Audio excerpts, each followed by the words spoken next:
with psychological, that's what Negroes like. Psychological, jab, jab, jab, playing the dozens, right? You know the rule of the dozens. You can't, your mama do this, your mama wear crooked sack drawers, high heel tennis shoes, all that. You can't get mad and you lose. You lose. Little white boys who's in jail, we talk about their mama, you died because he loved his mama. So do we. But that's a custom of ours, playing the dozens. You can't get mad and start hollering because he talk about your mama, right? Little white boy, I'm gonna kill you. They don't play the dozens. We play the dozens with boss man. Yeah, boss man. Yeah, you so bad. Watch this. And we've been doing it every week for 20-something years because we changed the psychological guerrilla warfare. No physical jihad, psychological jihad. And the last jihad that you can declare is a spiritual jihad. The white man don't have no defense. And I'm moving forward on spiritual jihad. What can you do? You don't have no defense at all. Okay, we'll talk about absurdity. We already talked about liberation studies. This is, you can tell our language, this is a study that we have been doing for decades now. Because for a liberation movement, and I'll close with this, y'all see the part about Martin Luther King in the wilderness or something like that? Anybody see that? In the wilderness. It's been on TV. The period, the last part of his life when he's trying to figure out certain things. It's in the wilderness. Can you put Martin Luther King in the wilderness and see if I was reading it right? But we had a period, our own period in the wilderness in the 70s. You got to remember how sad it was. We done produced a lot of good things. East Oakland Enterprise, then police overbearingness, going into exile. And Algeria taking a lot of money to the people. And you tell the people, well, you're going to need money for a revolution. By the time you get back, a couple of years later, they're all gone. So you travel around Africa to find them. They're in Black Africa, some of them. But can you imagine right now, there's only 2 of those people that was in Algeria, 3. Kathleen Cleaver was alive, and she didn't even remember me. I saw her downtown, and what's her name? Sekou Dinga and Pete O'Neill are still alive. But Setaway, Michael Tabor, all those people are gone. They passed away a long time ago. Okay, now imagine you go to South America to start a Negro cocaine smuggling cartel to support. Now, it don't sound like much, but there's never been one before and there haven't been one after. The only person that did something similar was in that movie, what's his name, American Gangster. Yeah. The only difference, he went to, he went over to Vietnam, yeah, and Thailand, and he dealt with heroin. I went to South America and dealt with cocaine. They never busted nothing we did. They never stopped that. I quit doing that. But there's a period in the wilderness. And the wilderness means you're trying to figure what will life be? What is life? What's now the new purpose? The first purpose was just get money and make everybody happy, everybody get money. That's normal. Next stage is that too, and revolution. but revolution where you finance a lot of it. And all that's just gone, you know. The revolutionaries, they either back in jail or they you know what I mean? So that's a period of what we would call, I called it all my life, the wilderness period, where you're wondering and studying what is life going to be this go around. You know, where we headed. Not back there, no revolution. There's no black revolution. When I come back from overseas, I was in LA County Jail, and I couldn't believe it. When I left, it was black power, black love, and I come back here, and the people are saying, chitty, chitty, bang, bang. Ain't nothing but the Crip thing. And I killed 2 niggas. You know, this is LA County. I said, how did this happen? What happened? You know what I mean? That is a cultural shock. That's like, man, good God Almighty, this is ridiculous. But it was real. That was real. I was in the early 70s, still in 74, that period. So then, when you in prison and studying, looking, and you join a few groups, and then you get hooked up with the chief, and the chief is just not revolutionary enough. He's a good man. He did a good job, but as far as just running, chasing the white man and grabbing him and shaking him like that, he didn't believe in that. The chief didn't believe in nothing like that. So pretty soon, if you go out on your own, you got to figure out. So then by the time you hit outside, Islamic Party, in the early 80s, it's going up in smoke. The Dar al-Islam movement, it's going up in smoke. You get a chance to be around those people to get the flavor of it, Imam Jamil, the last poets and all of that, and some of our brothers that were active in the Islamic Party here. Yeah, but all you're seeing is what they did to them and what caused so that period in the wilderness, it goes up until you get focused on exactly what you want to do. That's evolutionary, just like old lectures and everything. It's an evolutionary process. And by now, we done locked in. And I don't see no other way than the direction we're going. And that's from work, and that's from commitment. So everybody have to figure out where they're going to fit in on this thing. So it's all been a part of evolution. That's why we're more prone to evolution over revolution.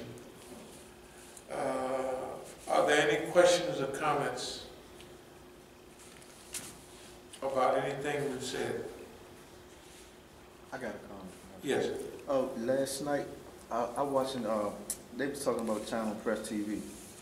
I forgot which, you know how they had little different shows with different speakers. I forgot his name, but he had, they were showing 3 clips in China that showed, one clip, it showed this guy, he had the virus. Right. He was on the elevator escalator. He spit in a rag and wiped it on everybody. And then he looked at the camera, so he gave himself away. They had another lady, she just walked in the middle.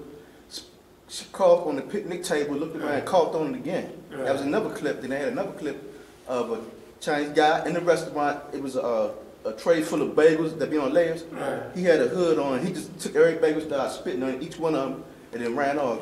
I think somebody paid him off to do that. Oh, well, that's hey. And whoever paid them off got it cured for them, of course, after they finished the job. But remember, that's backfire. Yeah. For China, about a week or so after they had that virus started, what had they had built 8,000 hospital beds or something in China. It was something like that number. 8,000 hospital beds. Boom, just like that. All that prefab, they put it together, and they got that boy stocked and ready to go. So, actually, according to news, they're going down in China. Okay. Now,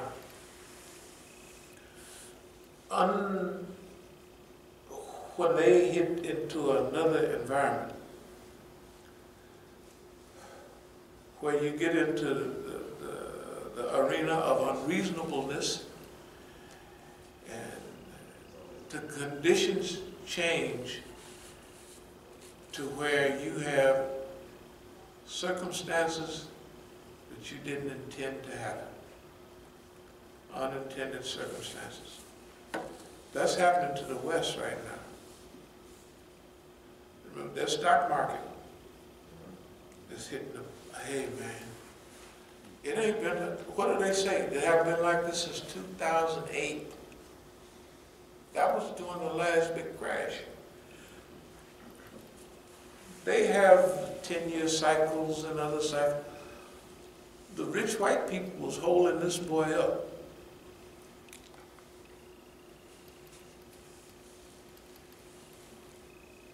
So maybe after the election or so and so. But this bug that came through, that they put out probably, that's why we asked, we were saying, we hope China makes a, to protect us and them and everybody else. Because this boy gonna make him something that kills people, because he's a killer. That's what he does. He's a professional killer. Okay. So now, where do we fit in all of this? One of the things is that, you know, we didn't have Deutsche Welle here, we didn't have the Russian press, we didn't have the whole international Japanese press, so people pay attention to us. Now this is years ago. Now they do it, but they don't do it where you can see where they're coming from. But there's people that come through here on a regular basis that monitor what we say and what we do. And the government monitor what we say and what we do. Ethics get involved when groups of people has been monitoring you, where some of them come to the conclusion that these people are just what they say they are. They're for the good of humanity. Yeah. And then those people, since you got accustomed to making big spreads with little or nothing, supposing when you start getting $50 million, $20 million, $100 million, and you expect it. See, we expect that. We expect that. All the stuff we're talking about, we expect it's going to happen. We are looking forward because we know when we watch Deutsche Welle right now, that's German news, they say they have some programs on economy and loaning money, the debt trap. One of them called it the debt trap, something like that. And it's true. They show how the big rich, how the Fed prints money and they give it to the rich people, the banks, and the banks float a little bit of it around and the banks get all their money back. They get all their money back. You know what? They don't pay anything for it. Can you imagine you get free money? If you pay 1,000% on $1 trillion or $1 billion, hey man, that ain't nothing. So you will loan and loan and loan. Guess what? You don't have to pay nothing back hardly. And if in the old days, if you borrowed, if the people in your bank, when they used to give interest, they they put $1 million in your bank, you loan out $1 million. Then they start getting a little slick. They said, well, if we got $1 million, we're going to loan out $10 million. Right? And that's pretty good. They held on to that. Then after a while, before the crash in 2008, it said, shoot, derivatives and all of that, power that derives from the so-called money that you go, so if they got $1, they loan out $1,000. Right? Over that $1, a paper dollar too, not a gold dollar. Pretty soon everything crashed. All the big people, they crashed hard and everything. What did the government do? They're too big to fail. What about all the people that lost? They gave them money, and then they gave the people money that caused the problem. Right? That's what they did in front of everybody.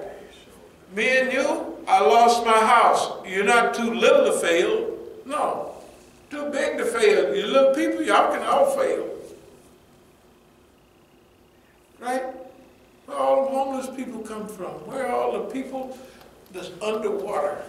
As it was called right there. Your house, your old board was worth.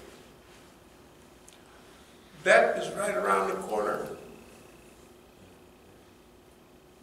They have a system. I'm going to get back to the question about them spitting on the elevator thing and all that. I heard that too, you know. But all of that stuff is going to come back to bite them. It's already biting them. They've already been bit one time, but this dog may come back and just keep biting them and biting them. It's that they've loaned out so much money, they don't have nothing to stand on.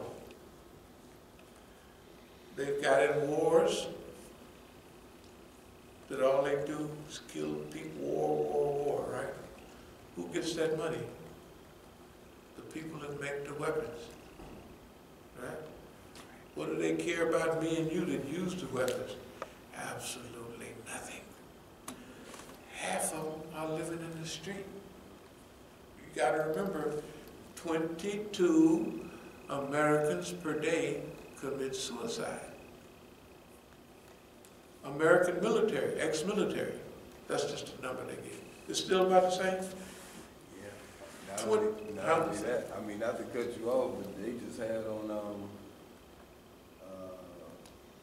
about one of them shows where any military person that's here and put something on social media about complaining or, you know, about their experience, people come to their house and locking them up. They don't even have the freedom of speech to just express themselves in the torture or the mental anguish, or even if they want to work out, you know, with another former military.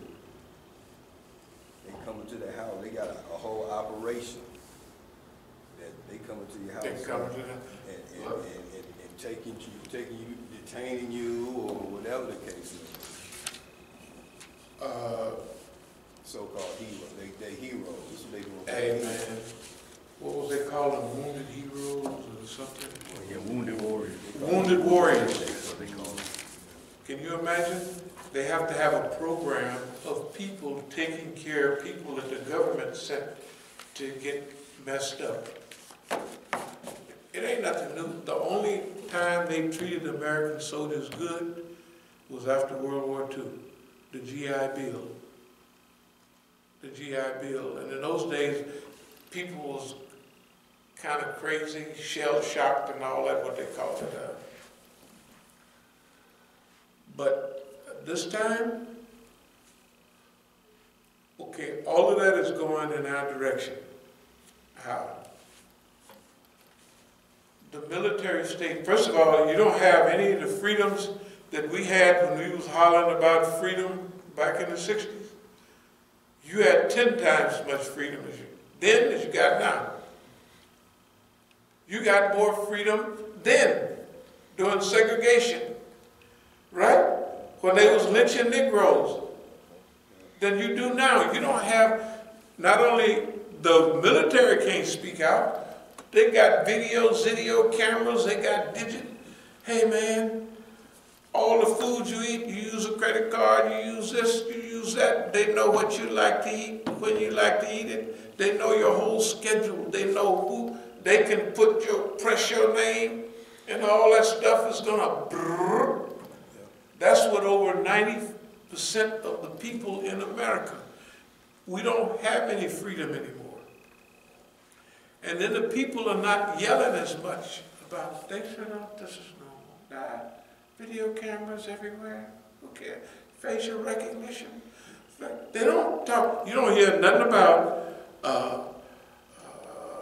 the right to privacy. See, it's not a specific right enumerated in the Constitution, but the attitude is there about you have a right to be left alone. You have a right to go out in the woods and stay out there, as long as you ain't bothering nobody.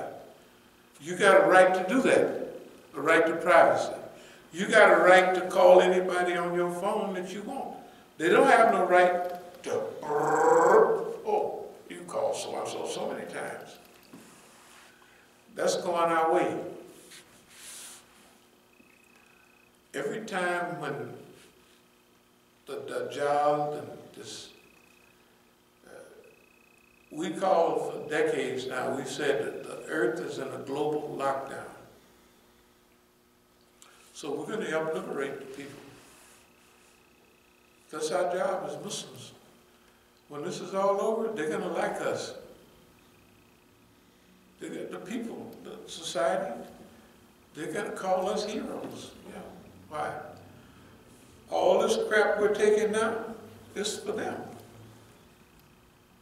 It's for them. It's for the people. It definitely can't be for yourself because of the way they going about it. But it's to teach the people what you can deal with if your mind is right, if your heart is right, if you know you're doing right. Okay? Out of that is going to come a group of people. From that group of people, then they're going to teach and train and influence the rest of the world. Just the day before, boss man get ready to when he get ready to throw the switch to lock it all the way down, everybody you're going to look up again. This has happened throughout history.